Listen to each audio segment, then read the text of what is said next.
Good afternoon. This is David Fisher, and it's my pleasure to welcome everybody to this afternoon's DFHCC Connect Science Seminar Series. And I'm particularly delighted to introduce our speaker for today, who is Dr. Elaine Fuchs.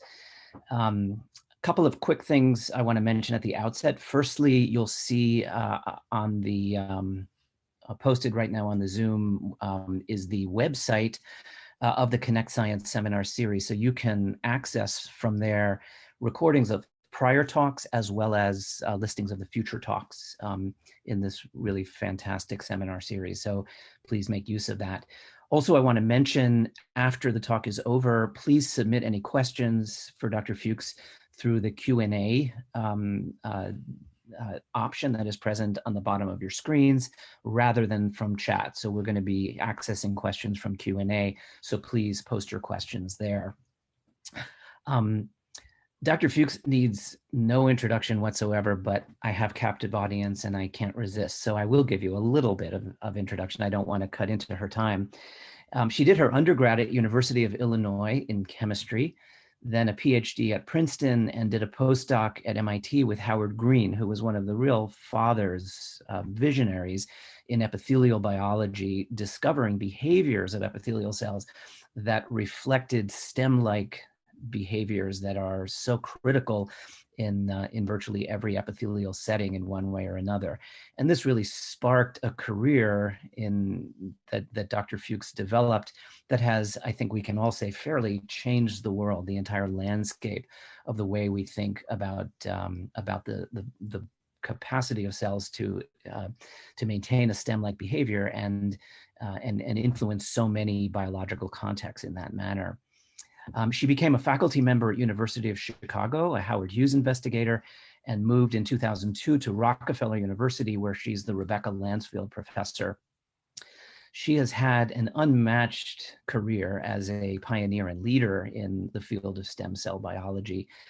And I want to just very briefly mention that she's not only identified critical mechanisms, but she has along the way invented technologies that allowed her and others to analyze the biology of epithelial dynamics and many, many different contexts with an unmatched level of molecular precision. And I think it is that marriage between extremely high precision technology with a deep appreciation of underlying mechanisms and the applications all the way to the clinic of what those are that has been so explosive and so important in her contributions.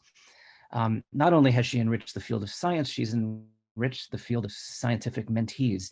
Many of her mentees have gone on to major careers, including a number here in our own community. Her list of honors is many pages, single-spaced on her CV, way too much to review.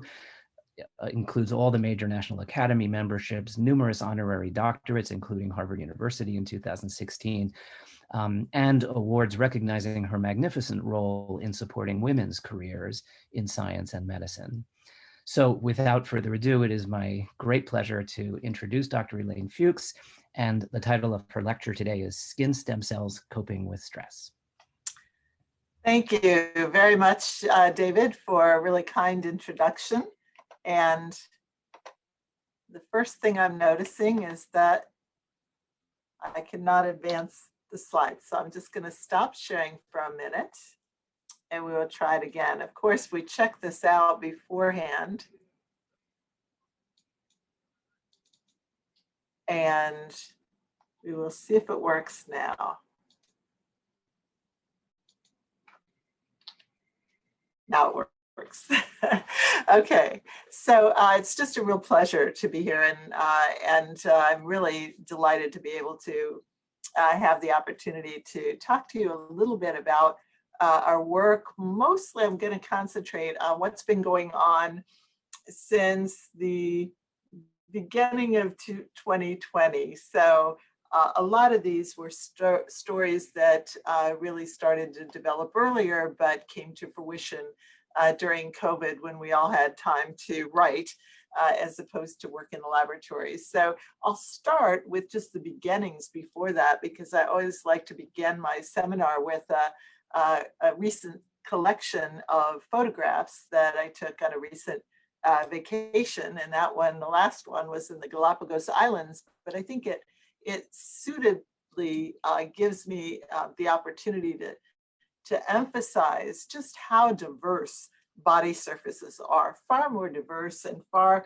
more, I think, fascination than any of the other tissues that reside underneath it. And my laboratory really focuses on the skin surface, and with a broader interest in how that diversity arises and how does the skin basically cope with being at the surface of the body.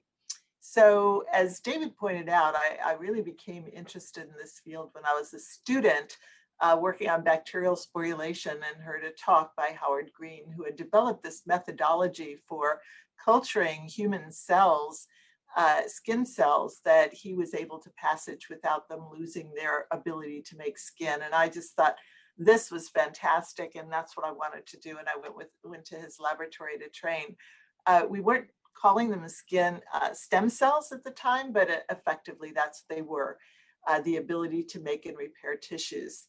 And back when I started my laboratory, we were already making three-dimensional organoid cultures of human epidermal stem cells in the lab. And I just mentioned that the technology, these were the first stem cells that were ever cultured, and this technology then really laid the groundwork for the culturing of embryonic stem cells as well, which was to come several years later. The real breakthrough in this whole technology was the recognition that stem cells don't operate in a vacuum. They rely, in many cases, on fibroblasts for epithelial cells in order to be able to maintain their stem-like properties. And Howard Green developed this methodology for burn therapy, taking a piece of good skin from a badly burned patient, expanding, making sheets of epidermis in culture, and then grafting those onto the burned areas. And we really have a 40-year success involving the therapy using a population of stem cells. And I think that's really remarkable. Another remarkable aspect of this is that only a few stem cells were necessary for the entire body replacement. Some of these kids had 95% of their body surface burned, and they were restored. Their epidermis was restored by virtue of culturing and expanding the few stem cells that were still left. So there's just enormous tissue regenerating capacity. When I first started my laboratory, actually before, while I was a postdoc at MIT, I was identifying the major proteins that were expressed by these epidermal stem cells, focusing on keratins, which are to the epidermal stem cells as globin is to a red cell. And we spent then the first 5 years or so, when I moved to the University of Chicago, cloning and characterizing these cDNAs and genes at the cusp of DNA recombinant technology. And then in the next sort of decade, we focused on identifying the major structural domains of these keratin proteins, how they assemble into filaments, 10 nanometer filaments, and what disorders they cause when they are mutated in mice and then in humans. And we demonstrated that that humans, as well as mice, mutant for these genes, have blistering skin diseases. And really the focus, our initial focus, was on keratin 5 and 14, which are the keratins that are expressed by the stem cells themselves. And in response to mechanical stress, even mild mechanical stress in severe cases, the cells just couldn't withstand that stress, and they ruptured as a consequence, and that really led to the blistering. We worked out also other various blistering skin disorders, those that included terminal differentiation associated keratins, which I had also worked on from the beginnings of my postdoctoral fellowship. And then we started to shift toward how the intermediate filaments are connected, how they make a cytoskeleton associating with hemidesmosomes with desmosomes, and focusing on Other mutations, such as beta-4 integrin, that when mutated give rise to another type of blistering skin disorder known as junctional epidermolysis bullosa. And so if we fast forward on these studies that really carried me through, I think, till I moved to Rockefeller University, what we had learned from that, I think, were very important aspects of the cytoskeleton, and yet what to do about treating those patients. And another one of Howard Green's postdocs, former postdocs, Michaela DeLuca, focused on junctional epidermolysis bullosa and used gene therapy to be able to replace the cells and restore the epidermal stem cells. And so there now are avenues for treating these really devastating, life-ending genetic disorders. So if we look at the skin stem cells, they're producing this extensive keratin cytoskeleton. As I mentioned, they connect to the junctions that both cause intracellular junctions and junctions attachments to the underlying basement membrane. But the stem cells can't be made like bricks.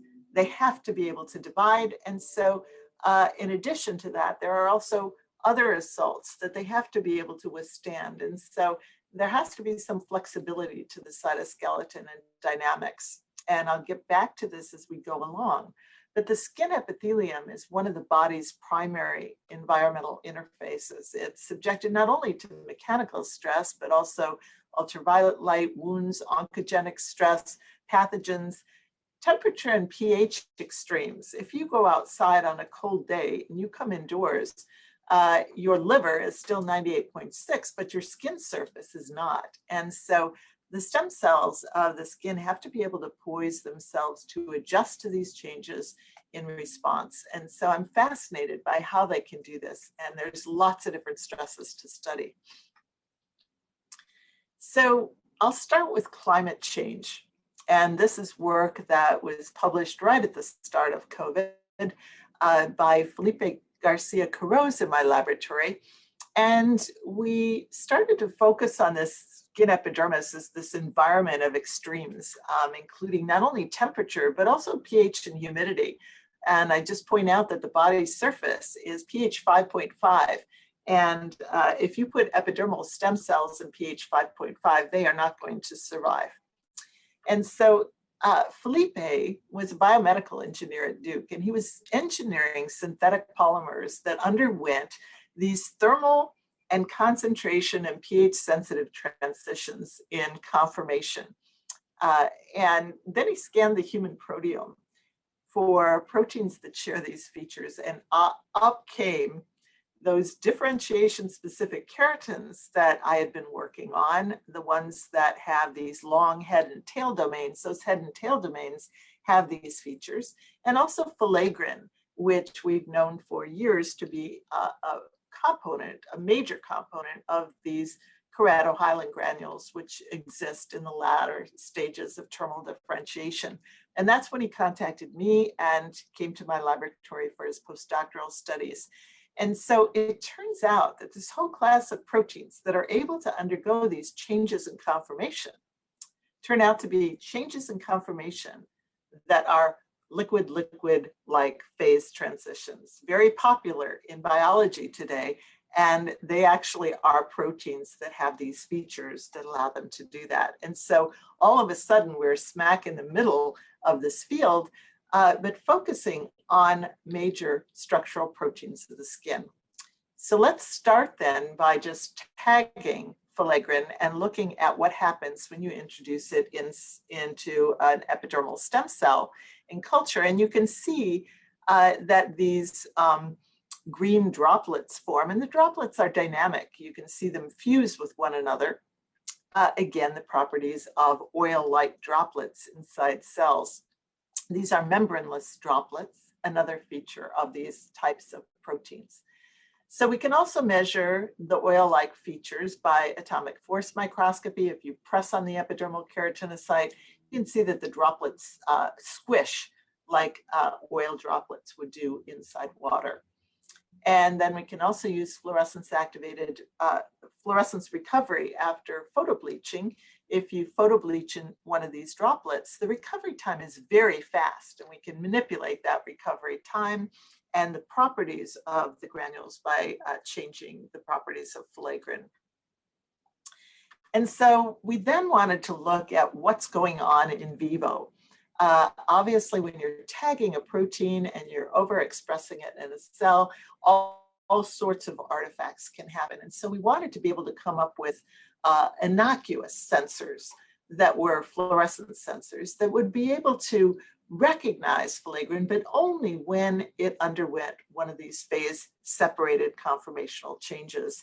And I won't go through the details of how we did that, but I think it's very important in this field because you really want to avoid using tags. And even GFP, for instance, depending upon its amino acid composition, which varies across different GFPs, can, when tagged on a protein, can change the conformation of the protein or change its ability or its properties.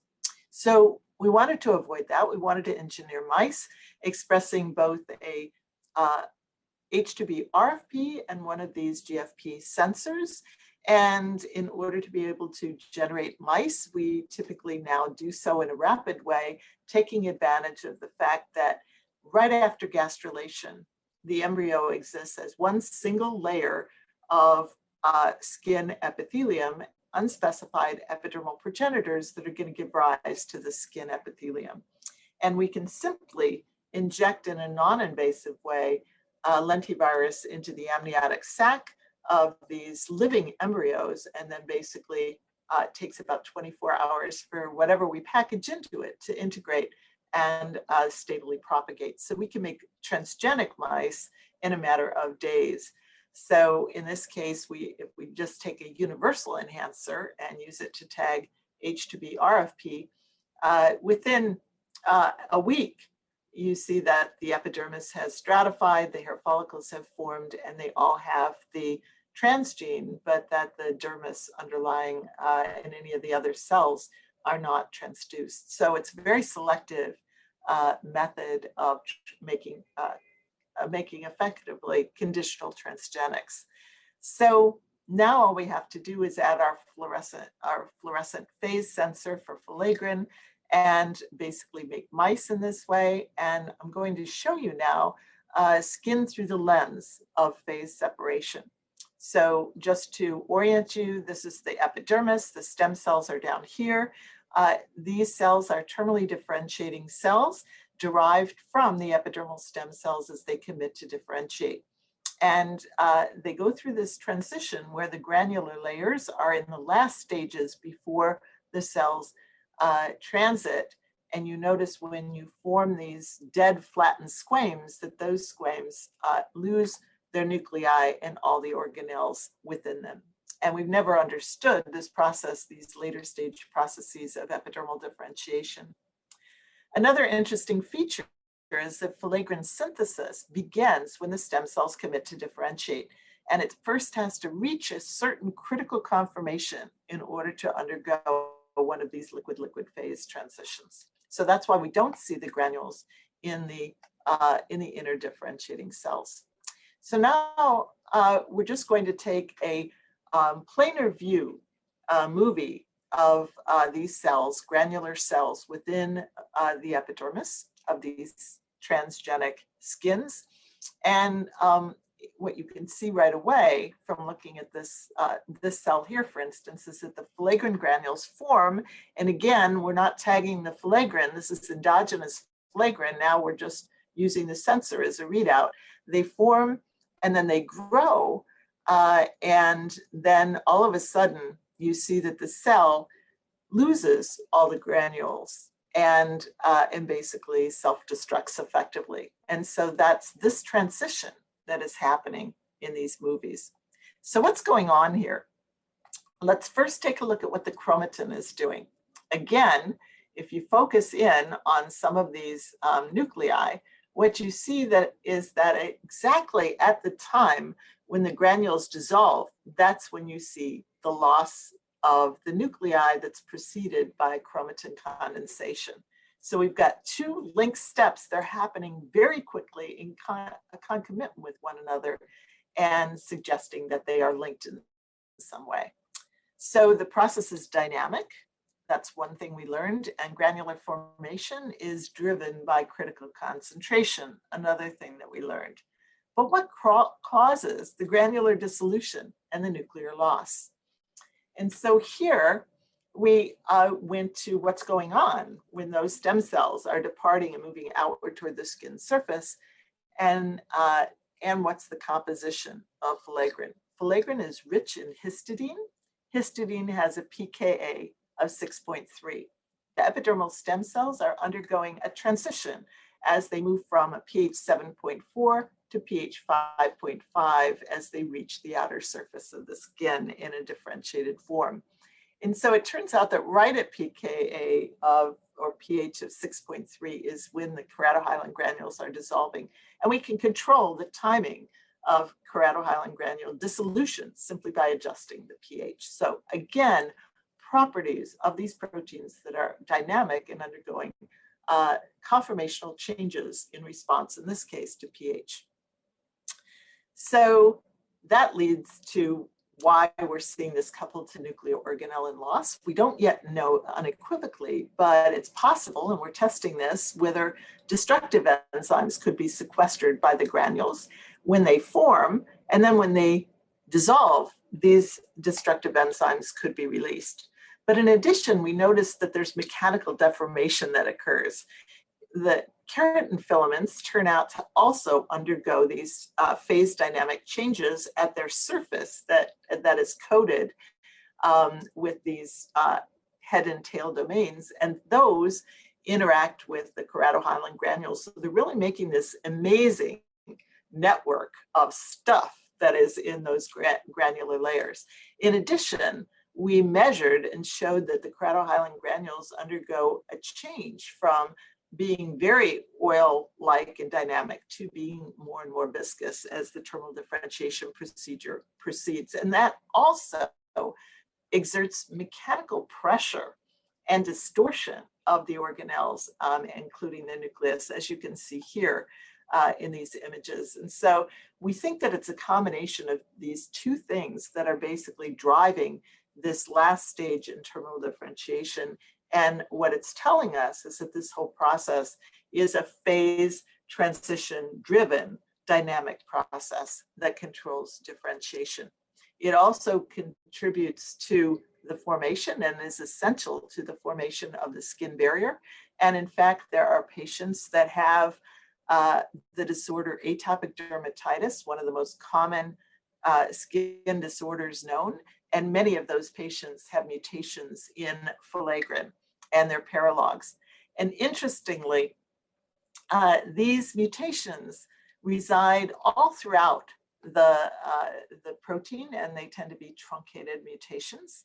And we've never understood the significance of those mutations or whether there is a significance of those mutations, but we do know that these patients retain their nuclei and they do show skin barrier defects.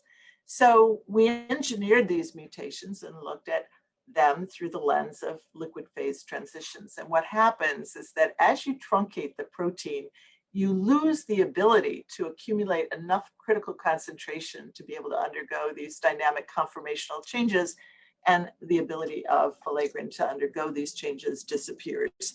And in mice, when you alter these dynamics, what happens is that the nuclei are retained and skin barrier defects arise.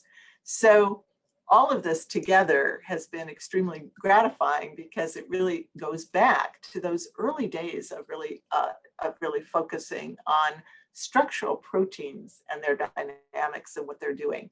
And when you think about it, in producing the skin barrier, the stem cells are tucked nicely beneath those layers of enucleated dead cells that have to face the harsh environment at the body surface. What better way to do it than to have the stem cells orchestrate their own essentially protective layers? The stem cells then can remain at pH 7.4. Their cytoskeleton can remain dynamic, compatible with cell division. And the stem cells also interestingly, produce their underlying basement membrane, and they control the rate of synthesis of the basement membrane. And so what we're left with in looking at the stem cells in this view is that they're really architects of their niche and architects of what they need to do to protect themselves. So along these lines, we also have been studying in work that, again, we published just a few months ago during the pandemic, that in addition, the epidermal stem cells also create mechanical forces that impact their behavior. And the work of Vince Fiore, another biomedical engineer, got to the heart of this problem. We used atomic force microscopy to measure the stiffness of different layers of the epidermis and also of the dermis. And what we learned is that those cells that are forming, those dead squames forming at the outer surface of the skin, are extremely stiff, much stiffer than actually even cells within the dermis or structures within the dermis. So they're creating this very stiff overlying layer of cells. It also turns out that the next stiffest place is the basement membrane, again, produced by the stem cells, and that also impacts their behavior. So stem cells turn out also to be architects of the mechanical forces on them. And here we used the ability to separate the epidermis along with the basement membrane from the dermis, and then we could apply atomic force to the surface and really measure the deformation of the basement membrane to get to the studies on the basement membrane. And then we were also interested in the convergence of oncogenic and mechanical stresses in stratified epithelial tissues. We knew from studies done by some former postdocs of mine that when epidermal stem cells acquire mutations, either mutations in smoothened or mutations in RAS, that can lead to oncogenesis and tumor formation.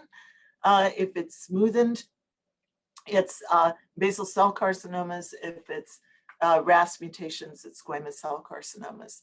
So how do mechanical forces change during tumor progression, and how does this impact their behavior? Does it have anything to do with the properties of the tumor, whether it's going to be invasive, whether it's going to be benign, and if so, how? So that then led what was known about simple epithelia with regards to forces that are controlling the architectures. And for there, in studies done by Axel Behrens and his coworkers using not only simple epithelia, but also pancreatic cancer, they showed that cell proliferation and actomyosin contractility dominate the architectures of these monolayer tissues. Turns out that that is not what happens in multi-layered tissues.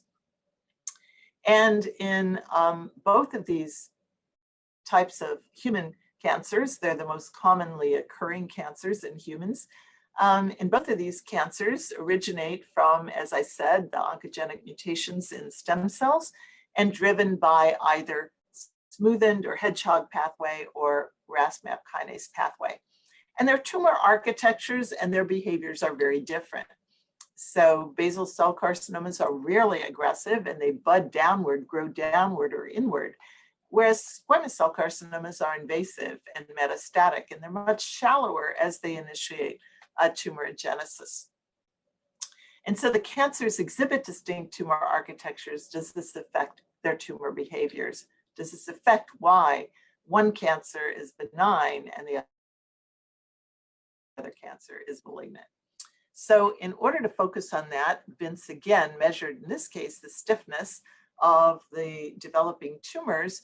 And what we learned from the studies is that, as we also studied proliferation and actomyosin contractility, they do play a role. I'm not saying that they don't. They definitely do in stratified epithelial tissues, but they're not the dominating forces. And the dominating forces, surprisingly, are these stiff keratin pearls that are characteristic of squamous cell carcinomas. We certainly weren't thinking along those lines when we began these studies. also moderate basement membrane stiffening, which we showed is maybe not quite as high as normal basement membrane, but it is appreciable, as well as a relatively low level of basement membrane assembly, which we measured by adding fluorescent laminin and measuring the incorporation of fluorescent laminin into the basement membrane of either the basal or the squamous cell carcinomas. And what you see is that if you compare this to basal cell tumor budding, that's promoted by softening of the basement membrane, so now much less than that of the squamous cell carcinomas, and enhanced basement membrane assembly, 5 times greater than that of squamous cell carcinomas. And so then we teamed up with our collaborators at Stas Schwartzman's lab at Princeton in order to computer simulate. And in fact, this was really a ping pong game of computer simulation followed by genetic studies and back and forth until we came to these conclusions that I'm showing you here. And when we incorporated all these different aspects of stiffness and of basement membrane assembly rates, stiffness from above and from below, what we learned is that they recapitulate then the tumor architectures of these two types of tumors. So cancer's long been known to be impacted by mechanical forces. Solid stress or jamming, as it's been referred to, is generated by tumor proliferation, and it's relieved by invasion. Solid stress compacts the vasculature and can lead to leaky blood vessels and lymphedema as well. Immune cell lymph node trafficking can also be compromised. We don't know the answer to that yet, but we're interested in the role of lymphatics. And in addition, stiffness, most people have focused on extracellular matrix, on the large extracellular matrix that surrounds developing tumors. But the ECM cross-linking enzymes can influence stiffness, as we've shown for the basement membrane. And then actomyosin contraction, as I mentioned, which increases ECM stiffness, and that can lead to various different aspects of changes in the tumor microenvironment. So interestingly, we're now coming to the conclusion that perhaps anti-mechanical stiffness or anti-mechanical behavior in terms of both the overlying stiffness and the basement membrane and basement membrane assembly might be avenues for cancer therapeutics. If you compare jamming, which is traditionally a focus of attention, it typically generates 1 to 10 kilopascals. Keratin pearls generate 60 kilopascals of pressure. Elevating basement membrane assembly impedes basal cell carcinoma metastasis, and reduced basement membrane assembly places more tension on the basement membrane coming from the keratin pearls. And so you're applying this force from above, and you don't have much growth of the basement membrane, and that is creating an enormous tension on the underlying basement membrane. And we think that that's contributing then to the invasive properties. I won't go through the details, they're in the paper. We use genetic manipulations of the basement membrane and of the overlying layers in order to be able to arrive at these conclusions. So other considerations are lymphatic malfunction and fluid pressure that is exerted on the stem cells. And so here to study that process, we went back first to look at the normal homeostatic tissue of the skin and look at their normal stem cells. And what was a surprise to us in the work of Sherry Cohen, a postdoctoral fellow in my laboratory, again, just before the pandemic hit us, we published this work where we used clearing methods in order to be able to image in 3D the skin. And when we began to image blood vessels and lymphatics, we found that lymphatics in particular have this beautiful connecting network to all the stem cell niches within the skin. The lymphatics shown in red here, and the hair follicle stem cells shown in green here. There's just an amazing, beautiful architecture of these two structures. And we've never understood why in mouse all the stem cells are coordinated in the hair follicle. And we now understand why they are. They're connected to each other by lymphatics. We don't yet know what lymphatics are draining, but I think it's going to be very interesting to study. What we also then, however, did learn is that the stem cells are controlling when they're associated with lymphatics and when they're not. And here in transcriptional profiling of the stem cells in their quiescent state versus their hair generating state, what we learned was that the lymphatics are connected in the quiescent state. And what's responsible for that is angiopoietin-like 7.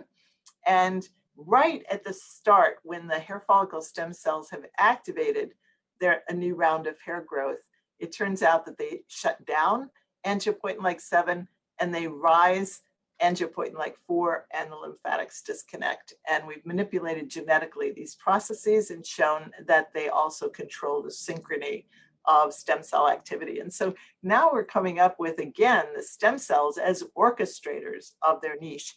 And the more and more we look at all of these problems, the more and more we come to the same conclusion. So I now want to just devote the rest of my seminar to these other aspects of oncogenesis in the skin, because there's a lot of interesting aspects, I think, that we've uncovered about the stem cells, or the tumor initiating cells, the cells that are giving rise to these cancers. We've really monitored this from the point at which the stem cells are in their normal homeostatic state to the point at which they give rise to these cancers. And we focused most of our attention on squamous cell carcinomas. Again, not just because of the skin, but also because when you consider the fact that they also affect head and neck, a whole variety of different epithelial cancers, mostly stratified epithelia or pseudostratified cancers, then we're really dealing with the 6th most deadly cancer worldwide. And as David pointed out to me a number of years ago, actually patients that are placed on immunosuppressant drugs dramatically increase their risk of metastatic skin squamous cell carcinomas. So I think there's a real unmet need to really understand the basis of, ideally in the long run, being able to come up with therapeutic targets that will kill the tumor initiating cells, stem cells of these cancers, without harming the normal counterpart, which is of course what makes people sick. So here we began about a decade ago, just simply using serial transplantation assays of fractionated squamous cell carcinomas to arrive at where are the tumor initiating stem cells, and what do they look like for these cancers? And they turned out not to look anything like their normal counterparts, either epidermal stem cells or hair follicle stem cells, both of which, when receiving RAS mutations, can give rise to these types of cancers. But they had many very interesting properties. And of course, we now know that given the fact that stem cells are not just operating in a vacuum, but they're interacting with the niche, many of the niche components that they make, some of which they don't make, that the tumor microenvironment is also changing dramatically. So what happens when these stem cells begin to acquire RAS mutations? And here, interestingly, we came up with parallels from the work of Yejing Ge, who is now at MD Anderson, running her own lab, is basically the similarities between cancer as a wound that never heals. We carried out chromatin landscaping of purified populations of epidermal stem cells, hair follicle stem cells, and wound-induced stem cells, because both of these stem cells change their properties when they're outside of their niche and repairing a wounded skin epidermis. And the wound-induced chromatin signature turns out to be very overlapping with that of the squamous cell carcinoma chromatin signature. There are differences And those differences, the new peaks that are arising, are peaks that are riddled with ETS2 binding sites, and ETS2 is a phosphotarget and activator from MAP kinase. And so this is all starting to fit, giving us real insights into relations between a wound-induced property and a malignant step. And of course, in wounds, RAS-MAP kinase resolves and the skin returns to homeostasis, whereas that doesn't happen in the cancer. And we can demonstrate the efficacy or the faithfulness or the functionality, really is what I want to say, of these chromatin elements by cutting them out and using them as enhancers to drive a GFP reporter. And relative to the unwounded state or the wounded state, only the tumor progression is responsive to these SCC chromatin elements that we identified. And so this now gives us a whole new set of drivers that we can drill down deeper into the biology of these cancers and their progression. We could also take ETS and make a constitutive phosphomimetic of ETS2. And if we induce that in epidermal stem cells in skin, what we find is that the skin rapidly adopts a squamous cell carcinoma signature. And we also see that it rapidly adopts a chromatin signature characteristic of squamous cell carcinoma. So again, in that work, it's not just using high throughput technology and coming up with a list of genes, but it's actually demonstrating functionality that I think is really allowed us to exploit the skin as a model for our studies.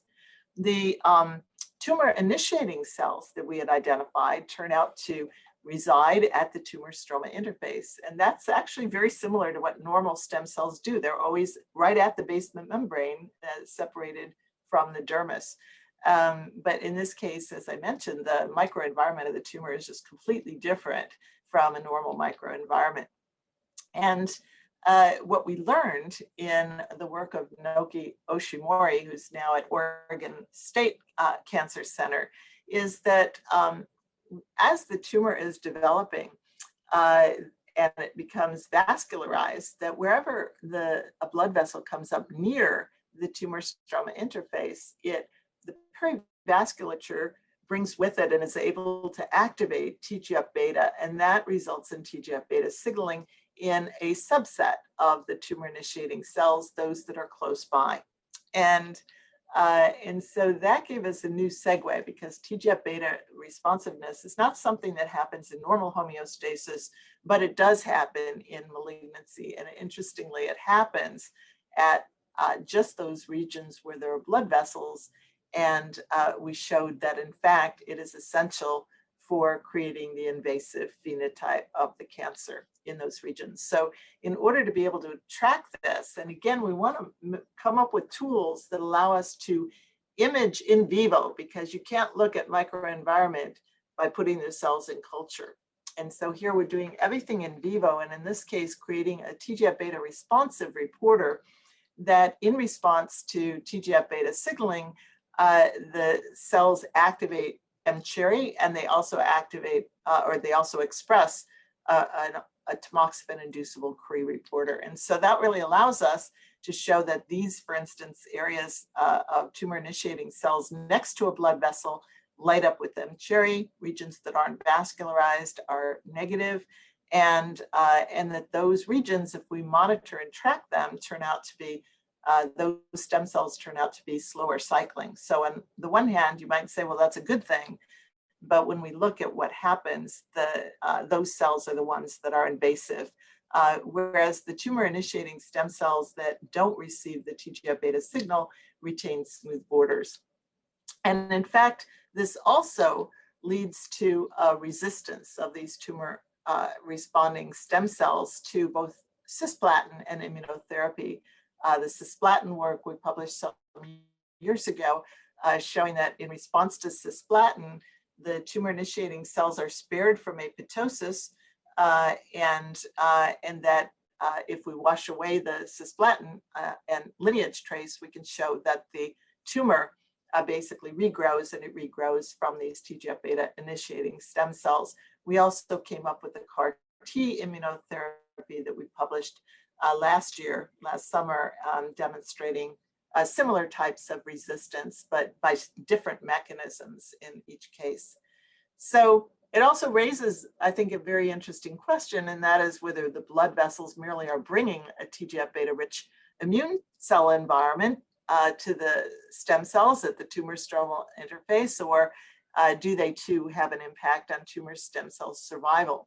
And here in the last work that we published that I'll mention with regards to the COVID pandemic, Sanjay Baksh, an MD PhD student in my laboratory, demonstrated that the tumor initiating stem cells have an altered metabolic diet over their normal tissue counterparts.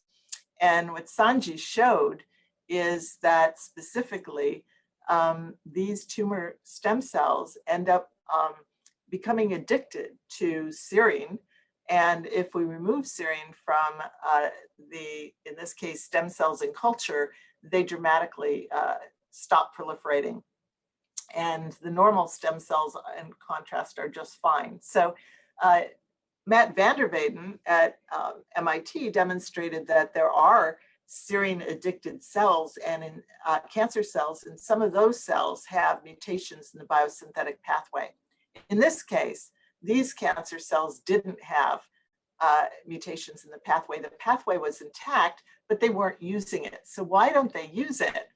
And they don't use it for the fact that if they do use it, then they end up elevating the levels of alpha-ketoglutarate, which is a co-substrate for a whole variety of different histone demethylases and DNA demethylases. And so you start altering the chromatin dynamics and the cells differentiate. And so in order to be able to stop that from happening, the tumor cells end up becoming addicted to serine. And we also showed that's not only true for mouse cancer cells, but also in human xenografts. So simply by adjusting the diet in the animals that have these tumors, we could show that the tumor burden is way down in the animals that are starved, or not starved, but I should say where serine is reduced. So prospects for therapy, RAS-MAP kinase, that's a tough one, but I think drug companies are starting to make a difference there. Targeting basement membrane properties, that's a new one, and I think one that's worth considering. ETS2 might be a transcription target that's worth considering. Of course, MAP kinase inhibitors could dampen down through dephosphorylating ETS2. EIF2A is a alternative eukaryotic initiator, which we demonstrated is activated in these cancer stem cells and influences their translation. And so we're currently working on whether EIF2A could be a drug target. And TGF-beta inhibitors, I think, should be revisited in the clinics, because although they weren't very efficient or effective in the treatment of these cancers, now that we know what they're doing, I think a different regimen could in fact be successful and worth considering in the clinics. And then finally, CD80 immunotherapy, PD-L1 immunotherapy has been used in the clinics for some squamous cell carcinomas, but in many of these squamous cell carcinomas, CD80, which is a member of that family, turns out to be dialed up in these tumor cells as opposed to PD-L1. So I think that's worth considering as future immunotherapy, and then simply shifting the animal's diet. So I'll finish then by just mentioning that I think often in life, and certainly in science, when you're looking for something, no matter how hard you look, you just can't find it. And it's when you're not looking for something that surprises come that turn out to be really interesting. And I think it's a good lesson for us as scientists to once in a while step back. And while there is this terrible pandemic operating, it does give us a chance to reflect on the science that we do, as well as reflecting on our lives and what's meaningful to them. So these are the current people in my laboratory who are responsible, not so much for the work that I described to you today, but they're the ones that will be responsible for hopefully describing the work that we've done when I come back next time. So thank you very much for the opportunity. Thanks, David, for inviting me. Wonderful. Thank you for that tour de force. Absolutely magnificent. So there are predictably a number of questions. We'll see how many we can get to. And I'll just read them off. So the first is from Laurent Lecam. Metabolic reprogramming of basal cells into a more glycolytic status would decrease pH locally. Is it known if this influences filaggrin function in epidermal stem cells and their maintenance? Very interesting.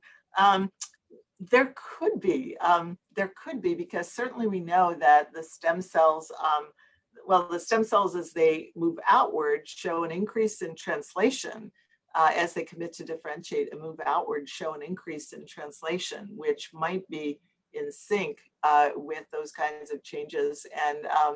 And it's a fascinating idea, and we should go back and look at it. We are, for other reasons, working on these kinds of questions, and yet I think it's an interesting possibility that we should definitely check. We can certainly manipulate that in culture to test that. Great. Next question is from Noelle Hutchins, wondering if there's a change in filaggrin expression between basal cell carcinoma and squamous cell carcinoma. Yeah, huge difference. Thanks for the question. So you don't see these keratin pearls in basal cell carcinomas, and David can correct me if I'm wrong because he's the medical dermatologist. But they appear to be a feature of squamous cell carcinomas, and they're very prominent. And it turns out that those keratin pearls are actually stiffer than even the squames in normal epidermis, which are otherwise the stiffest thing that exists in the skin. Great. Next question is from Jonathan Frieden. Toward the goal of making enough vitamin D, especially during late fall, early winter at high latitudes, how much daily unprotected sun exposure is safe, or do we need to protect every square centimeter of our skin 100% of the time from UV light? I could punt that to my host for the answers to that one. I don't think my host is going to be very happy with me recommending that you just go out and get some sun, even in the winter.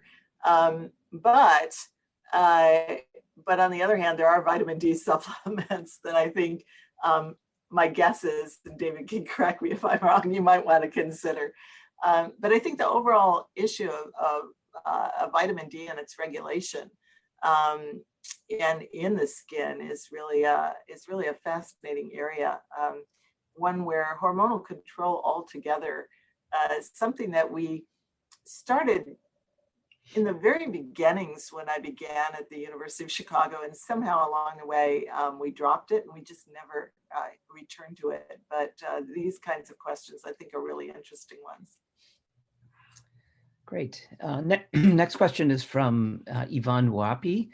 What is the profile of filaggrin expression or behavior in stratified epithelial tissue other than the skin, such as oral or reproductive epithelium?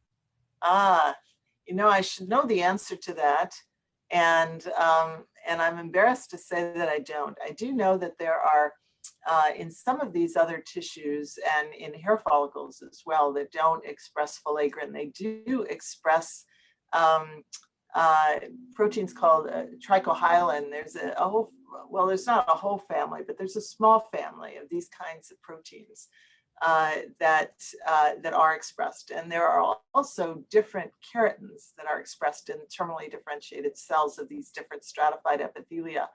And the ones that are expressed in the skin epidermis really have these extremely long tails, but there are still ones in terminally differentiated cells of other tissues that also have the properties that could undergo these liquid phase transitions. We haven't investigated that, nor have we investigated the liquid phase properties of trichohyalin granules, but I think it's worthwhile visiting. So much of this, I have to say that even my laboratory had just sort of dropped it for all these years, thinking that that whatever we hadn't discovered already or hadn't dug out already, that that was probably small or less significant, and we kind of gravitated toward the stem cells and the cancer and how they're coping with stress. So what goes around comes around,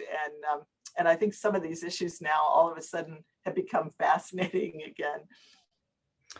Great. And the last question will be from me, which is just, I wonder if you can speculate a little bit on your fascinating concept of manipulating the basement membrane from a therapeutic or maybe a preventative perspective. How might you do that?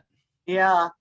The irony of this is that, so there's two things. The irony of this is that when we genetically take RAS-induced skin that is undergoing these early stages of squamous cell carcinoma progression, if we change the basement membrane stiffness, what we find is that actually there, if we reduce the stiffness, so you don't make it as taut, then what happens is that the tumor actually then becomes more invasive. And you might imagine that because with the pressure above, and now you just are able to reduce the tension, but you then put pressure on it. And so it acts as the sort of the equivalent of what happens in a basal cell carcinoma, but it is only to a certain point. It relieves the tension, but it doesn't continue to grow endlessly because there's still this basement membrane restriction, basement membrane assembly restriction. And so I would say from a therapeutic perspective, basement membrane assembly, enhancing basement membrane assembly is probably going to change the malignancy, but it's probably not going to be desirable because basically it just will allow the tumor to expand and grow. But it will reduce the pressure, and to the extent to which that's actually contributing to the invasiveness, it could be, and metastasis, it could be functional. So I think that the best way of adjusting that is either mechanistically to soften those keratin pearls, which there are certain enzymes that exist in natural skin that can actually serve that purpose, and we were manipulating some of those in the normal skin that could be used. And the other aspect, I think, is to manipulate the basement membrane stiffness and really reduce some of that tension, which will still allow some degree of relief of the tension. So it's a challenge. Before we came across these studies, we had no idea what we would find. In fact, we thought we would just be looking at much the same properties as what occurs in a simple epithelium. That's what we were actually starting to study before Axel Barron's paper came out, and we decided, and we're getting conflicting results, and then we decided to do the comparative study, and that really took us on our way. So a long answer short, it's a challenge. And yet the findings, I think, are really important because they really start to explain differences in invasive behavior and differences in metastatic behavior. So they clearly go way beyond metalloproteinases and just inhibiting metalloproteinases. So we've been in some discussions with people about strategies, and if anybody has any great ideas, I would welcome them. Because I think it really would be worthwhile testing now that we know what we know. Great. And one more final question, which has come in the meantime, from Jonathan Frieden. What hypothetical animal dietary changes are you considering testing? Yeah, well, we tested all of the non-essential amino acids, and really to preface that whole those whole sets of experiments, it really began as an offshoot of our finding that when stem cells in normal homeostasis, as well as stem cells in cancer, dampen down their protein synthesis relative to their differentiated progeny. And in cancer, they really dampen it down in the cancer initiating cells. And so that kind of told us that there were going to be metabolic differences. And so we focused on the non-essential ones. We checked out TOR as being a potential regulator of the phenomenon, and we really gravitated then toward serine, and serine specifically. Even though we manipulate glycine, it's just because the serine pathway can go to glycine if glycine is there, and so we really wanted to measure the real effects of serine. And so just by having the level down to 50% of the animal's diet of serine and glycine is actually sufficient to dampen down the tumor burden. And what we don't know is the long-term effects of, for instance, serine glycine diet on other functions, on brain functions, and all sorts of other potential avenues. But we're honing in on coming up with additional methods of manipulating serine and glycine in a more targeted way. And I think those could be interesting avenues for therapeutics in the future. Outstanding. Well, thank you again. We're enormously grateful for a spectacular lecture. Thank you for the technical, mechanistic, and biological insights and medical insights. Very inspiring lecture. Thank you to the audience for the many questions and for your attentiveness. And with that, we will end the lecture today. And thank you all, and stay safe. Great to see you. Thank you very much, David. Take care.